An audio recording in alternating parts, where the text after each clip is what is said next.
Olá, amigo investidor, tudo bem com você? E hoje o nosso assunto é reserva de emergência.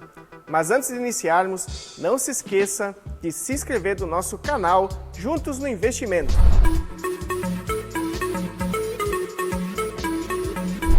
Alguém de vocês tem reserva de emergência? Se você tem, parabéns! Você está pronto para iniciar investimento. Quem não tem, é muito importante que tenha. Eu digo isso porque em situações como crise, desemprego, eu já vi pessoas pegando empréstimos com agiotas para pagar uma dívida de um banco. Pensa na enrascada que essa pessoa está querendo se colocar. Então, nós vamos ensinar para você como fazer uma reserva de emergência para que depois vocês tenham condições também de investir e nunca precisar utilizar investimento ou vender um carro, uma moto ou fazer um empréstimo, que seria a pior das possibilidades, para você ter que simplesmente utilizar no dia a dia, sendo que a reserva de emergência é para isso. E para você ter uma boa reserva de emergência, é necessário que tenha liquidez diária. O que é isso? Por exemplo, vocês sabem que existem alguns tesouros pré-fixados, alguns investimentos a longo prazo em renda fixa, que se você for lá e fizer esse investimento, você vai ter que resgatar, ou só vai poder resgatar daqui 2 anos, 3 anos, e isso não é uma reserva de emergência de forma alguma. A reserva de emergência ela precisa ter liquidez diária, ou seja, aconteceu uma emergência, algum problema de saúde, qualquer coisa nesse sentido, você pode ir lá e resgatar no mesmo dia. E também uma outra dica é você utilizar uma reserva de emergência em algum tipo de título de renda fixa que pague pelo menos a taxa Selic, que hoje está em torno de 2%, né? Mas que com certeza esse ano vai ter um aumento aí devido ao aumento das taxas de juros. E só lembrando que poupança não é um bom investimento. A poupança paga menos do que a taxa Selic. Hoje a poupança ela está pagando 1,4% ao ano, ou seja, menos de 2%. Mas muitas pessoas vão me perguntar, mas e a questão da inflação?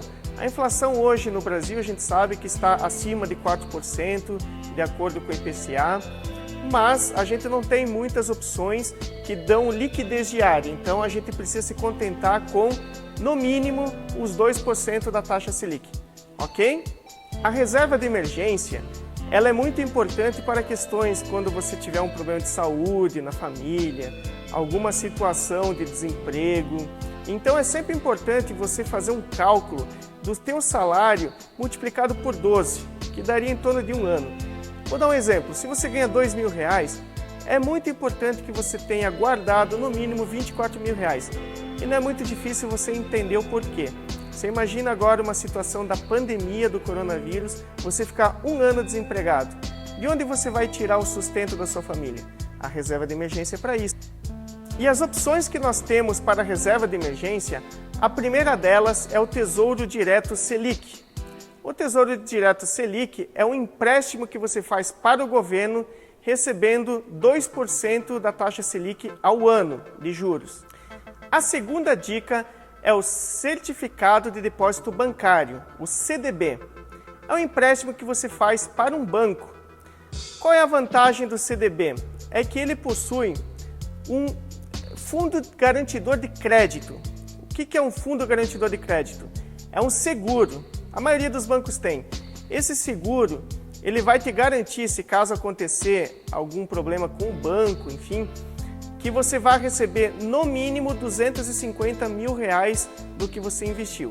Claro, se você colocou, por exemplo, R$100 mil, ele vai te devolver.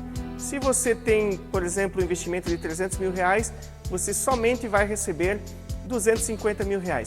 Um outro detalhe é que também tem um imposto regressivo que é cobrado, do imposto de renda.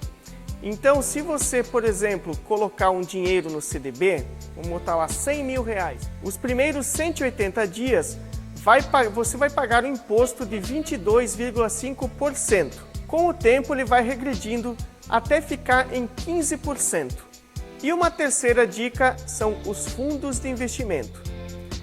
Os fundos de investimento, eles têm gestores. Então, quando você deposita um valor num fundo de investimento, tem um gestor que vai estar administrando esse fundo. Então, vai ter uma taxa de administração e muitas vezes paga mais do que até a taxa Selic. Porém, não podemos esquecer que também normalmente os fundos de investimento pagam imposto. E você, já tem a sua reserva formada? Então, pessoal, deixe o seu comentário aqui abaixo para que a gente possa saber que tipo de reserva de emergência você tem. E não se esqueça, se inscreva em nosso canal, nós vamos deixar no link abaixo também o nosso sorteio, como que ele vai funcionar. Nós estamos sorteando R$500 em investimento, além de 2 livros do Napoleão Hill, Quem Pensa Enriquece e Mais Esperto que o Diabo. Se você gostou desse vídeo, deixe um like, compartilhe para que outras pessoas tenham acesso a esta importante informação. Então, um grande abraço e até a próxima!